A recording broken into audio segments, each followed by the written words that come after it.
தூத்துக்குடியில் திமுக சார்பில் நீர்மோர் பந்தலை மேயர் ஜெகன் பெரியசாமி திறந்து வைத்து பொதுமக்களுக்கு கரும்பு சாறு குளிர்பானங்கள் வழங்கினார். கோடை வெயில் நாளுக்கு நாள் வாட்டி வதைத்து வருகிறது. இதனை அடுத்து தமிழ்நாட்டில் பொதுமக்களின் நலன் கருதி நீர்மோர் பந்தல்கள் அமைக்க வேண்டும் என தமிழ்நாடு முதலமைச்சர் மு.க.ஸ்டாலின் உத்தரவிட்டார்.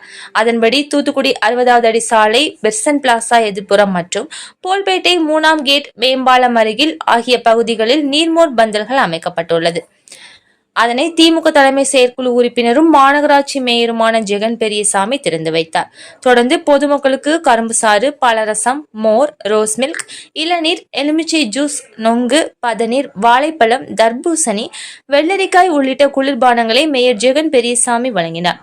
நிகழ்ச்சியில் தலைமை செயற்குழு உறுப்பினர் ஜான் அலெக்சாண்டர், பொதுக்குழு உறுப்பினர் கோட்டுராஜா, மாவட்ட இளைஞரணி துணை அமைப்பாளர் பிரதீப், தொண்டரணி துணை அமைப்பாளர் ராமர், மின்வாரிய தொழிற்சங்க தலைவர் பேச்சுமுத்து, மாநகர மீனவர் அணி துணை அமைப்பாளர் ஆதர்மசாது, பகுதி செயலாளர் சுரேஷ்குமார், கவுன்சிலர்கள் ஜான்சிராணி, ரிக்ஷா ஆதர், விஜயலட்சுமி, தேவேந்திரன், முன்னாள் மாவட்ட மாணவர் அணி துணை அமைப்பாளர் முத்துதுரை, வட்ட செயலாளர் ரவீந்திரன், வட்ட பிரதிநிதிகள் துரை பிரபாகரன், அருணகிரி, அரசு வழக்கறிஞர் மாலாதேவி, முன்னாள் கவுன்சிலர்கள் இசைக்கிமுத்து, பெரியசாமி, முன்னாள் வட்ட செயலாளர் மாரியப்பன் மற்றும் ஜாஸ்பர் உள்ளிட்ட பலர் கலந்து கொண்டனர்.